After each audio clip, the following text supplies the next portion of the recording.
I'm going to be taking a break from TikTok for a bit, I think, because I've been a bad girl. Hi everyone, welcome back. I hope you're all doing well. So today's case, we are covering somebody that kind of was a TikToker, at least a wannabe TikToker. And this was a woman named Winter Onyx Swan Miller. And she would post a lot of interesting things over on TikTok. A lot of it was very provocative, maybe a little bit spicy. I'm going live in about half an hour, so if anyone wants to watch it, watch it. I think it's going to be quite funny. And then one day, Winter uploaded a video on TikTok that would become infamous because she started rambling on in this TikTok that she had been a bad girl. And she was telling people that all they needed to do was Google her because she was soon about to be famous. I've been a bad girl. Give me a Google.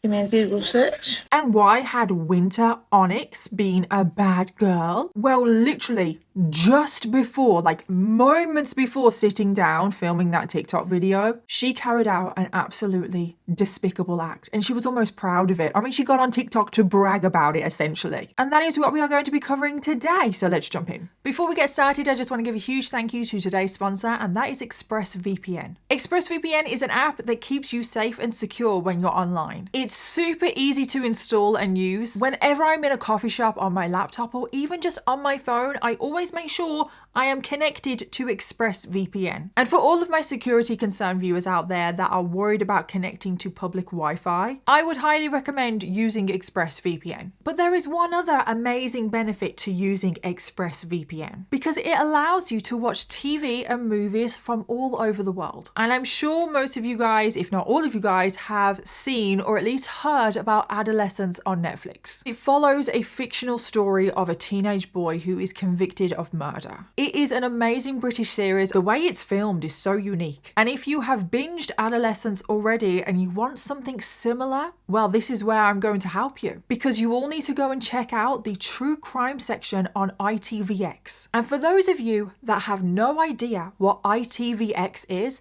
it is a British streaming service. And they have a ton of British true crime series, which include more shows from Stephen Graham, who was in Adolescence, such as Little Boy Blue and The Walk-In, which I watched ages ago and they are so good. And also Des, which is the dramatized series on Dennis Nilsen, and it's probably one of the best true crime series that I have ever watched. Dennis Nilsen is played by David Tennant, and he plays such a good role. It is so convincing. If you are a true crime fan, you need to watch Des immediately. And I watch all of these British true crime TV series all of the time, and they are completely free to watch in the UK. However, if you are in the US or if you're in any other country, you can't get access to them. But that is where ExpressVPN comes in. Because if you use ExpressVPN, all you need to do is change your geolocation to the UK. And then you can go to ITVX, which is completely free. And then you can watch all of these amazing British true crime series from anywhere in the world for completely free. So if you are looking for your British true crime fix that has similar feels to Adolescence, check out ITVX using ExpressVPN.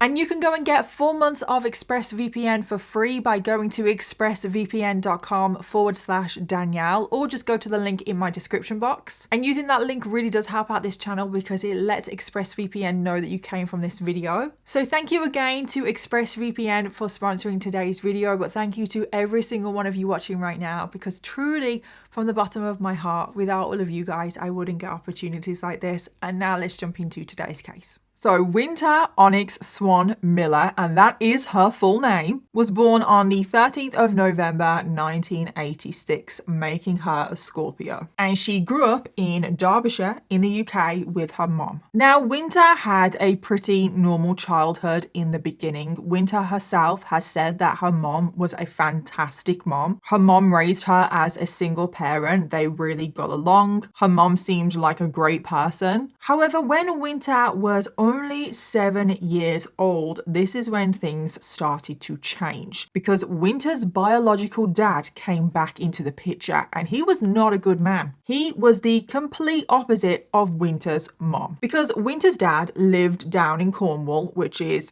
right south of the UK. And from where Winter lived, it was about a 5-hour drive, which is very, very far. So Winter didn't actually see her dad that much. She would kind of just see him during the school holidays. And whenever she would see her dad, she absolutely hated it. Like, she really, really did not like her dad. And to be honest, I do not blame her, because her dad was just through and through a horrible person. And he was especially horrible to his daughter, Winter. He would say despicable things to his daughter. He would constantly tell her that she is useless, that she is fat, that she is not pretty enough. And she's only 7 years old. And that's his daughter that he's talking to. He said that she would never be good enough for anything. And I'm just like, why the hell are you talking to your own child like that? I really don't understand parents that talk to their kids like this. He also would say that Winter was never going to be his little darling princess. And he just made Winter feel absolutely horrible. She just felt worthless, and that's why she didn't like being around her dad. And as time went on, as Winter spent more and more time with her dad, this is when her dad tried to turn Winter herself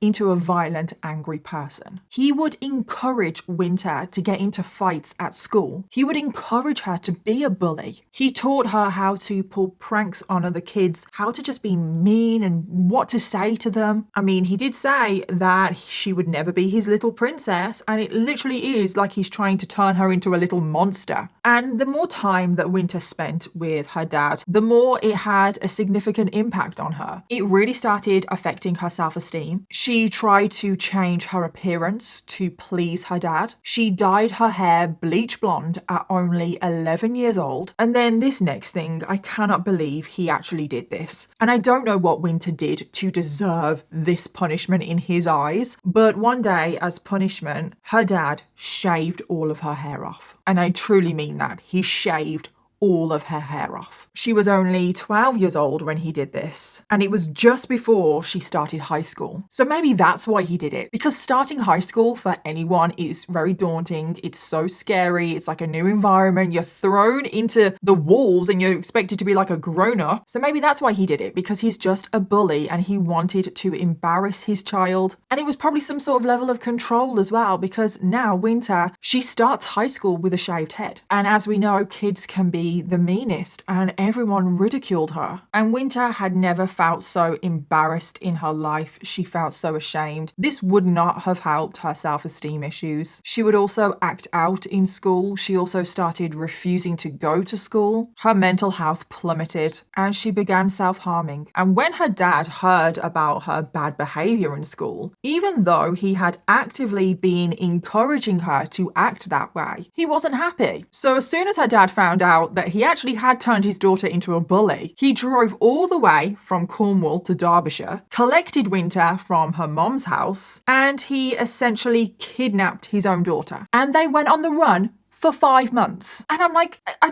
don't understand. Like, he clearly does not care about being a dad. Why is he kidnapping her? Like, why are they on the run for 5 months? He said that he needed to take her because she needed urgent care to correct her behaviour. Until finally, after the 5 months of being on the run, Winter's dad returned her home as if nothing happened. And from that moment on, Winter actually never saw her dad again. So now we get to Winter in her late teenage years. Winter ended up dropping out of high school altogether, and her mom ended up homeschooling her. And then at the age of 14, she fell in with a dodgy crowd. She started using drugs. She was experimenting with cocaine and heroin. And then when she was 14 years old, she got into her first proper romantic relationship with a 26-year-old man. So I can't even call him her boyfriend. What 26-year-old man wants to be with a 14-year-old? No, no, no. And he pressured Winter into having sex with him, which is illegal. That is statutory rape. And this 26-year-old predator was absolutely horrible to Winter. He was basically the exact same as her dad. He would insult her all of the time. He would ridicule her appearance. He would tell her that she looked fat. Winter then started to take more drugs to help her lose weight. her mental health just hit the floor once again, and she was really struggling until finally this relationship ended. So now Winter is an adult. Winter attended a local college. She completed a course in beauty therapy. She got a few office jobs here and there. She also got the words English Defence League tattooed onto her. But more and more problems just keep occurring because Winter continued on with her drug usage, and she's using a lot of cocaine, a lot of heroin, class A drugs. And this really brought out a violent side in her. She started collecting various weapons like knives, knuckle dusters, and even swords. She also was constantly in a relationship, and they weren't very healthy relationships, and she would just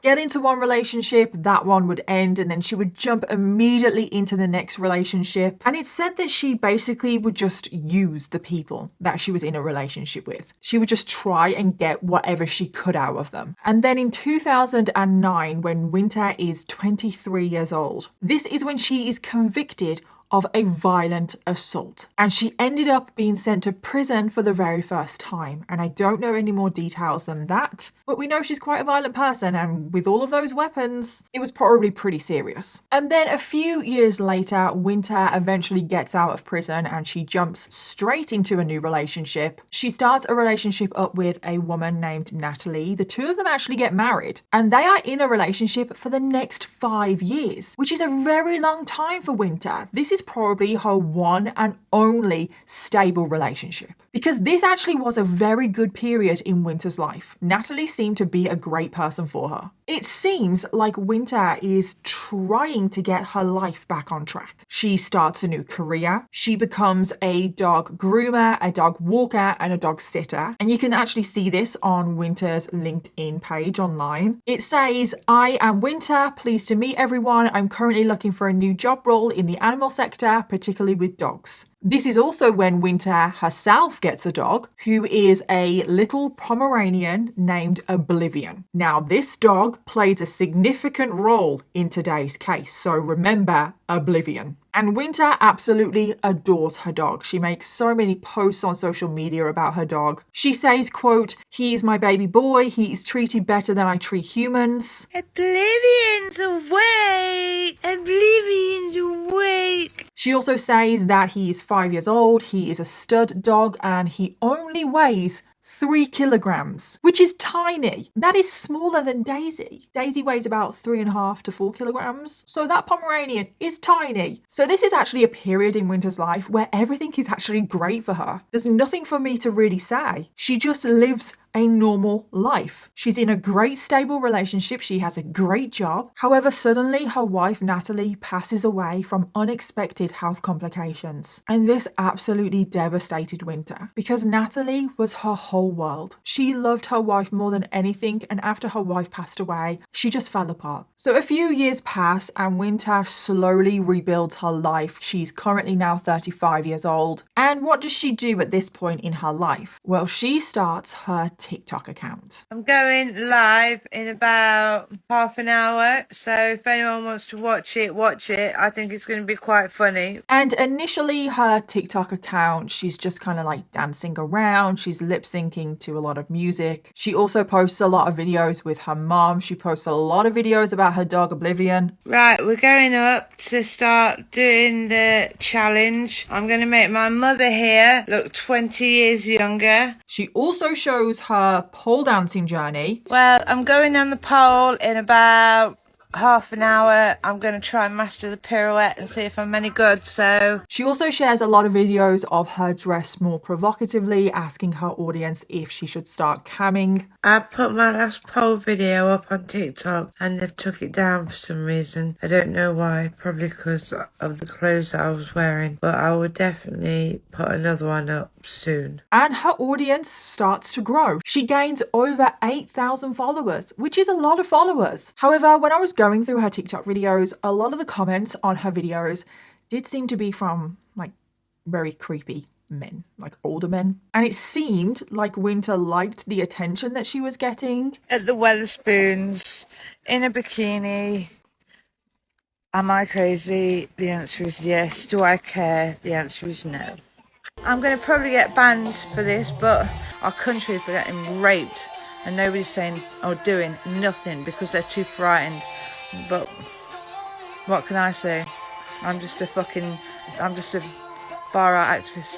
And then shortly after starting her TikTok in late 2022, more tragedy strikes because Winter's mom also passes away. And this had a huge impact on Winter. Winter has only ever spoken highly about her mom, about the fact that she was the best mom in the world. So after this happened, Winter fell into a very deep depression. Her drug usage continued to get worse and worse. It is said that she was now spending £500 a day on drugs, which is so much money, so many drugs. First of all, where is she getting all of that money from? That is a lot of money. She would continue to post on TikTok. She posted a lot about how devastated she was about her mother's death. And this awful period in her life lasted for a few months until Winter met a man named Stuart Crocker. And everything now goes downhill very, very quickly. Because Stuart Crocker was currently 62 years old, and Stuart has been described as a very kind, very caring man. He had been married in the past. His wife's name was Jennifer. The couple also had children together, and those children were now adults, and his children also had children. So Stuart was also a grandfather.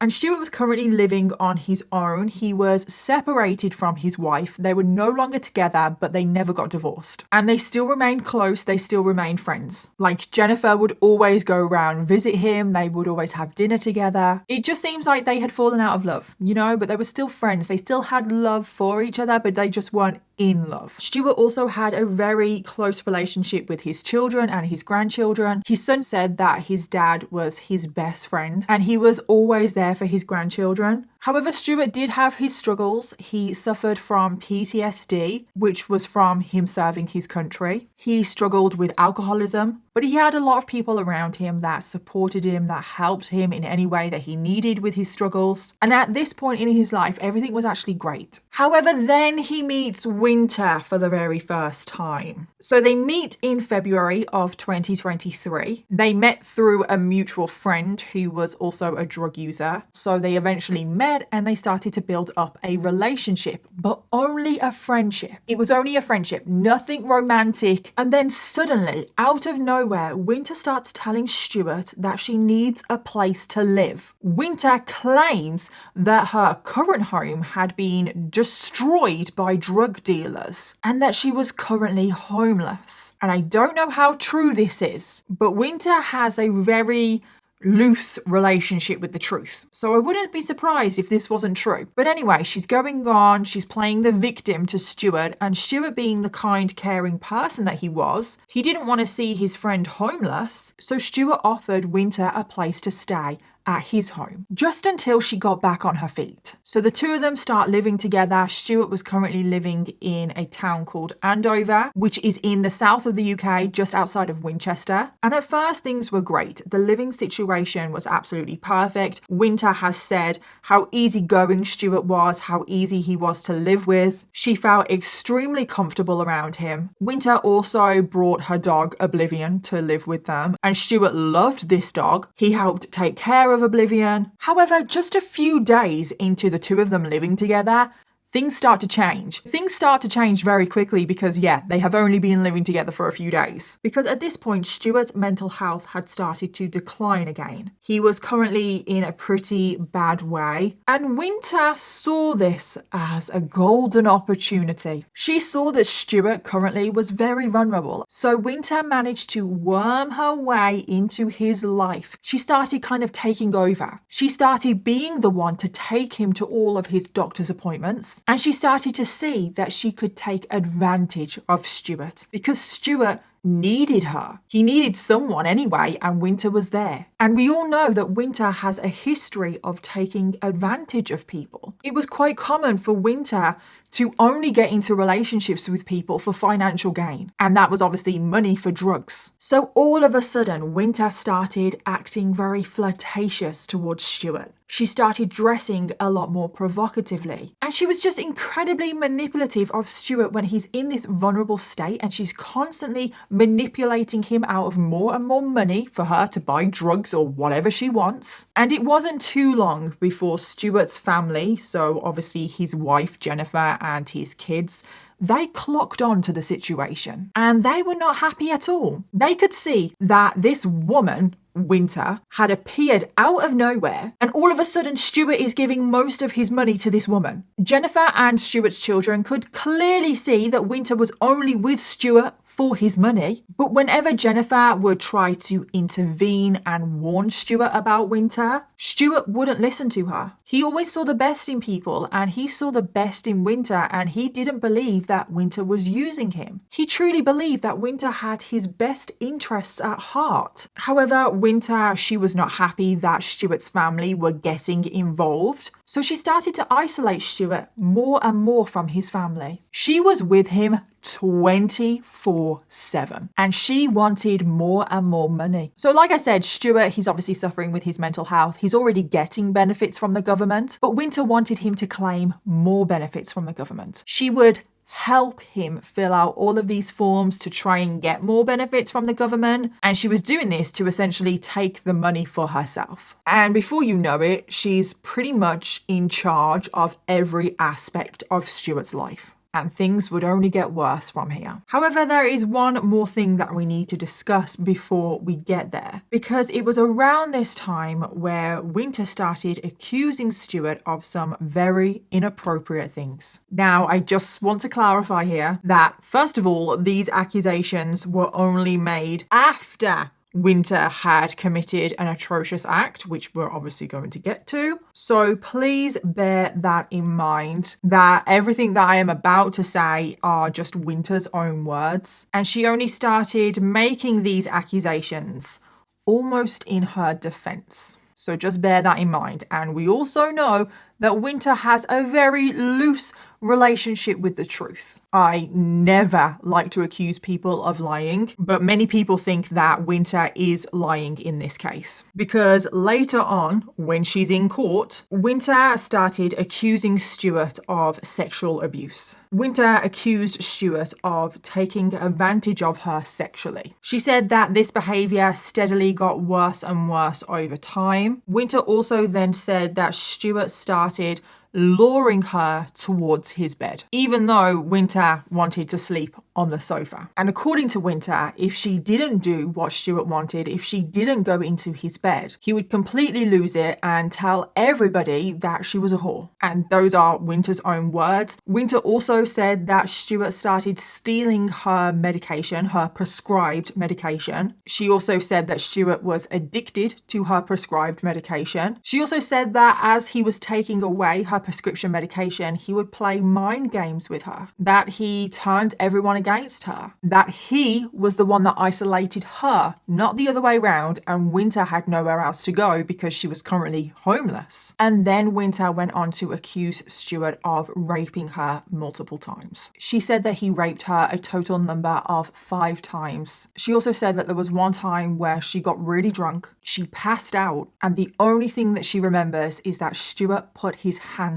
down her trousers. And then when she woke up the next day, her eyes were sore, her private parts were sore, her tampon was missing that she had inserted the day before. And this is when Winter believed that she had been gang raped by multiple men when she was passed out. She accused Stuart of inviting these multiple men around and allowing them to also take advantage of her. But she never reported this to anybody. Obviously, that doesn't mean that it didn't happen, but Winter never said anything about any of this abuse or these accusations to anyone prior to when she was in court after the events of today's case. And I never, ever, ever want to accuse anybody of lying about things like that. But it's just hard in cases like this because Winter has been proven to be a pathological liar. She has lied multiple times about multiple different things. And also the judge in court later on in this case explicitly stated that Winter was lying about every single detail of all of these accusations against Stuart. So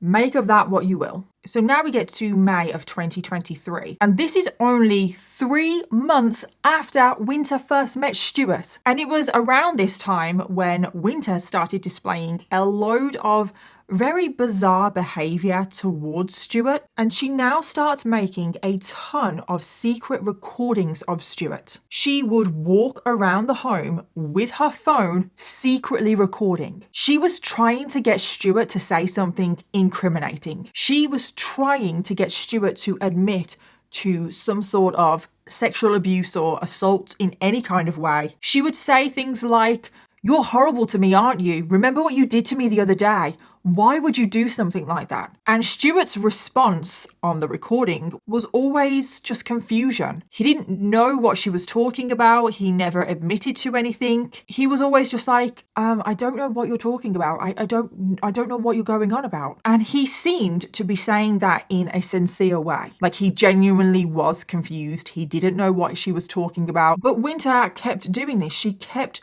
recording Stuart. She wanted him to say something, anything that would incriminate him, to possibly use as a defense later on down the line, maybe. At one point, she was actually recording Stuart for 22 hours straight, and she was just constantly goading him into saying something or doing something, just constantly trying to get a reaction out of him. But she never got what she wanted. Stuart never reacted. He never got angry. He never got violent. He never said anything even remotely suspicious. And it was actually Winter that was getting angry and frustrated on the recordings because Winter wasn't getting what she wanted. So these secret recordings were going on for weeks. And during this time, Winter was actually sleeping with a load of other men, and she even started a relationship with a man in prison. And this man was named Steve, not to be confused with Stuart. And Winter would write Steve, prison man, she would write him letters. She would say in these letters how she wanted to physically harm Stuart. She would say he's an effing junkie, he's an untrustworthy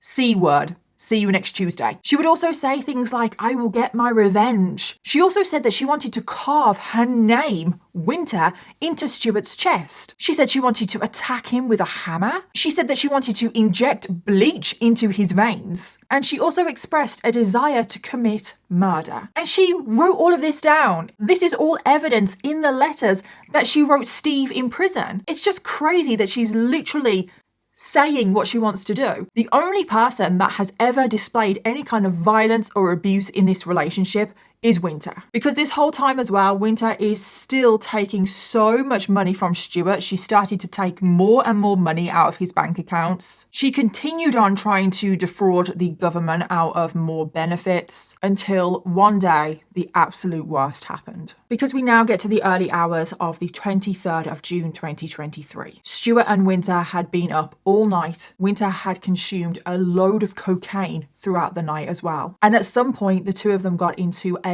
massive argument. And what was this argument about? Well, this argument was about Winter's Pomeranian dog, Oblivion. I told you this dog would play a pretty significant part in today's case. And during this argument, Winter started saying to Stuart, "You took my dog. You gave him away. You let him go. How dare you?" She starts accusing Stuart of giving away her dog. And I don't know how true this is. There is zero evidence of this happening. I can't imagine it did happen because I know Stuart did like the dog. But Winter accuses Stuart of giving her dog to a group of drug users. I don't know why. Like, why would he do that? It doesn't even make any sense. However, by the time they were actually arguing about the dog was home. Like, the dog had been returned. And like I said, I don't even know if the dog was ever given away. It's so confusing. None of it makes sense. Winter even made a TikTok video about the return of her dog. Oblivion, are you happy? Is Oblivion happy? Is Mummy's home? Do you want Mummy back? Yes, because he got stolen. Now you're back. Can you And again, if I'm being completely honest, this just kind of seems all fake and she's setting up her defense.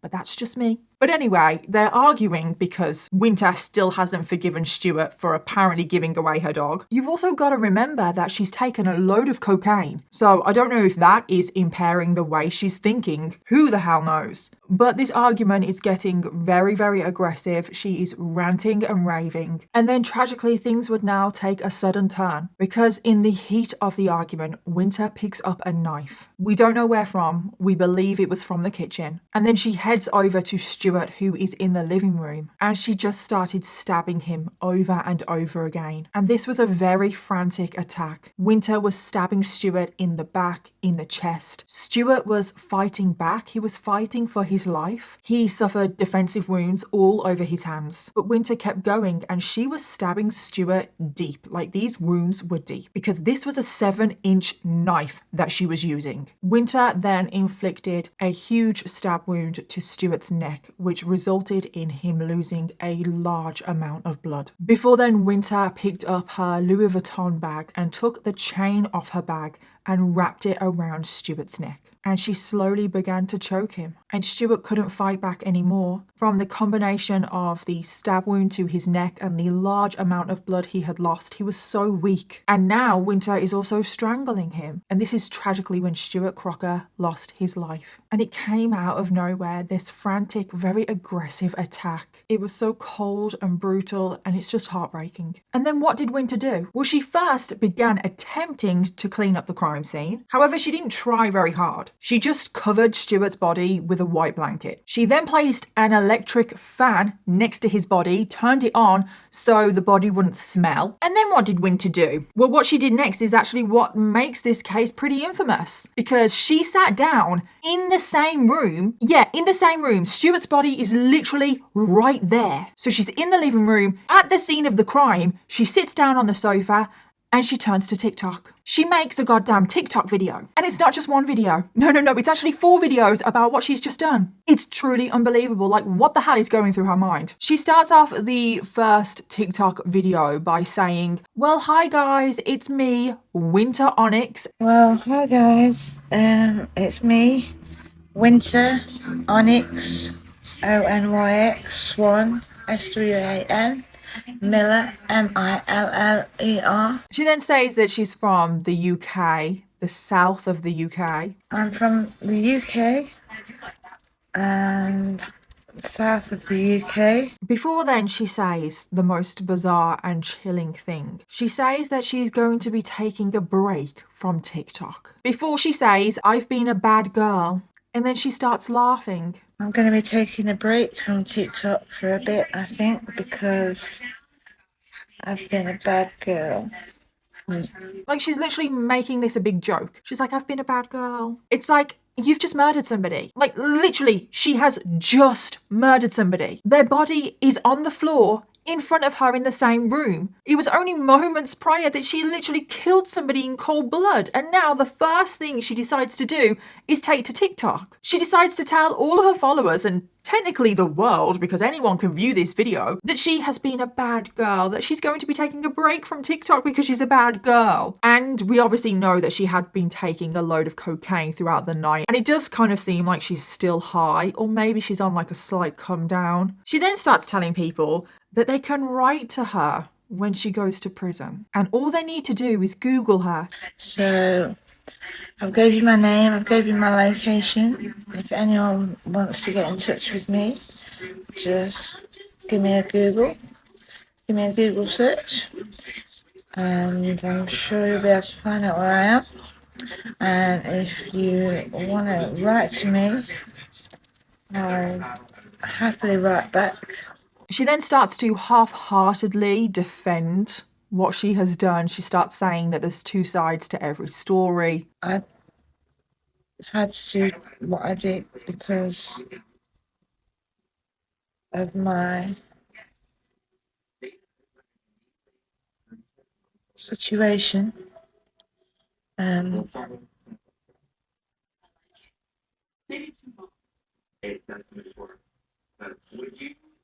You probably won't want to speak to me when you find out anyway. But there's more to the story than just one side. And then she proceeds to say that she's been a bad girl, but she thinks that what she has done is not that bad. She doesn't actually think that she's done a bad thing at all. At the moment, I feel sick, but I don't feel that I've done a bad thing at all. I'm speechless. I don't know what to say. She's showing no remorse. It's bizarre. And then she proceeds to tell everybody that she is hungry and that she's going to go to McDonald's and Tesco to get some food, which she actually does. It's nearly 7 o'clock in the morning and I'm starving. So look, there's a bloody. I got him back. He got stolen by some drug addicts, my therapy dog. So I got him back. But there you go. But I'm hungry, so I'm going to go for a McDonald's breakfast. Just nip into Tesco's, buy him a new lead. Before finishing off the video by saying, Google her, because you know she's so famous, just Google her, because she will, quote, pop up. And yeah, if you want to get in touch with me, like I said, just Google me, Winter Onyx, Swan Miller, south of England, and I'm sure it'll pop up. But there's always two sides to every story. And I'm no sweet dream, but I'm a hell of a nut. And then after this absolutely awful video ended, she then created some more TikTok videos. Like I said, there was actually 4 parts, which she did label part 1, part 2, part 3, part 4. However, part 2, part 3, and part 4, she only saved to her drafts. She never actually posted those parts. So we don't have those videos, but those videos were played out in court, which is why we do know what was on the videos. She apparently said, "I'm happy now. I'm not being used and abused.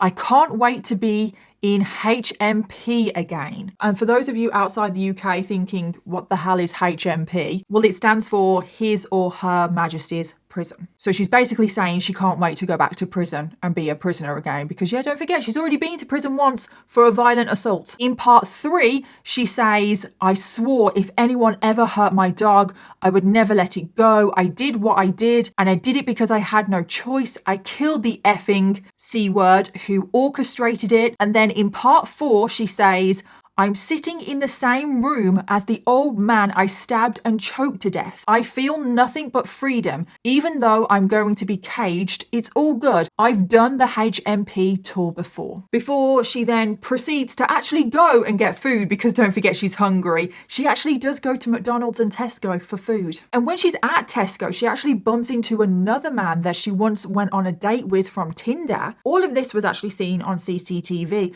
And she starts flirting with him. And it's unbelievable. She has literally just murdered somebody and she's flirting with another guy. She's also being incredibly weird around this man. She says to him, quote, "I'm going to be famous soon." And he is really confused. He's like, "What do you mean? Famous for what?" She is so focused on being famous. She truly thought that she was going to be the next biggest female murderer from the UK. Like she's Myra Hindley or Rose West or even Joanne Dennehy. She truly thought that everyone was going to be talking about her. So anyway, she's got her food, you know, she's got her Big Mac and everything. She goes back home and she starts writing all of these weird notes to Stuart. And she leaves them all around Stuart's body. She wrote on the notes, "Take my effing dog, you whore. This is why I've done this, ha ha. How does his death feel? You thought I would let you get away with taking me for an effing mug? Ha ha. Taking my dog? Are you real?" She then starts writing letters to her boyfriend in prison. And she says in this letter, "Steve, I killed Stuart.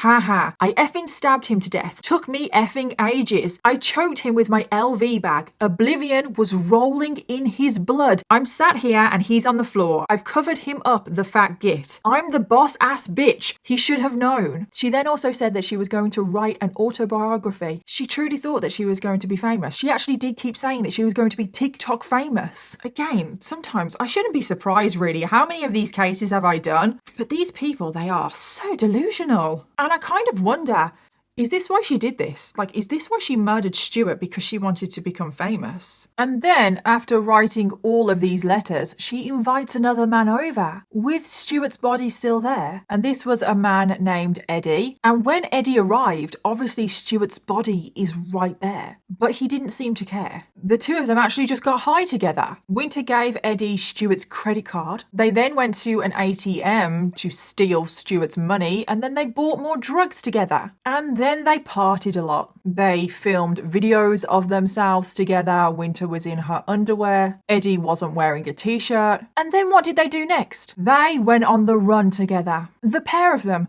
Winter and Eddie, who I don't even know where the hell Eddie has popped up from, to be honest. Like, why is he getting involved? They go on the run. They flee north to Birmingham and they spend a few days hiding out, and 5 whole days pass and no one comes looking for Winter. But finally, on the 28th of June, 5 days after the murder, this is when a neighbour of Stuart's raises the alarm that Stuart hasn't been seen for days. The police were called, the apartment was broken into, and this is when Stuart's body was found. And he was in a terrible state. He was still under that blanket. The electric fan was still on, it was still running, and police could see stab wounds on his body, and there was blood everywhere. It was all up the walls and the floor. Stuart had lost so much blood, and this obviously turned into a crime scene and a murder investigation. And obviously it wasn't long for them to discover that Winter also lived at this address, and she became suspect number 1. And a national manhunt was launched to find her.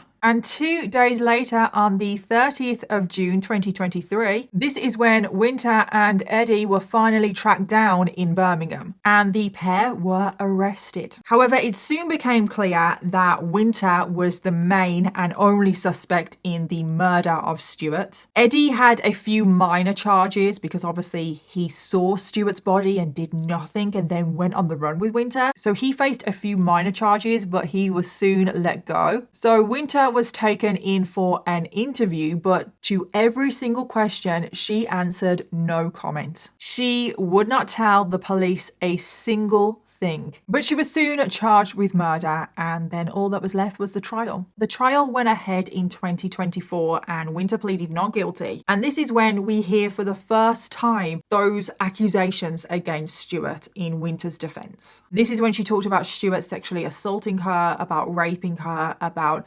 inviting other men over to gang rape her. She also said that he had tried to sexually assault her the night of the murder, and that is why she attacked him and then ultimately murdered him. It was in self-defense. But there is no forensic evidence to support this. There is no evidence whatsoever that Stuart attacked Winter on the night of the murder. And also in her TikTok videos, she explicitly says that the reason why she murdered Stuart was because of her dog, the fact that he gave her dog away. She also confessed to murdering Stuart in her letters to her prison boyfriend Steve. Not once did she ever mention that it was self-defense, that Stuart attacked her. And she was very open in those TikTok videos and all of her letters and her notes, so you would think if it was true, there would be some sort of evidence of this. And also you have to remember that leading up to the murder, she expressed that she wanted to murder Stuart. She expressed wanting to attack him with a knife. She said she wanted to carve her name in his chest. There is so much evidence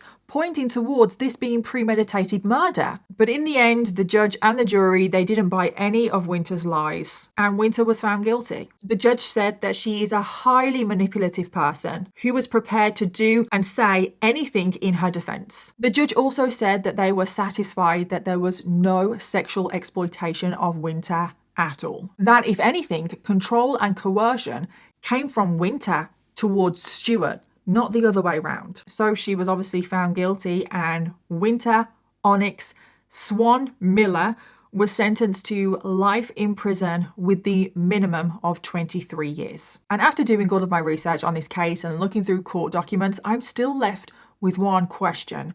Why? Why did she do this? Like, why did she murder Stuart? I mean, obviously, Winter herself says that she murdered Stuart because Stuart gave away her dog, but I'm just not buying that. I'm really not. And Winter also only met Stuart 4 months before the murder. That is how long they knew each other. From meeting to murder was only 4 months, so this happened incredibly quickly. She also was banging on and on and on and on about being famous. So there is a part of me that thinks, does she want to be famous? Like, is that the reason why she did this? And is that the reason why she made the TikTok videos?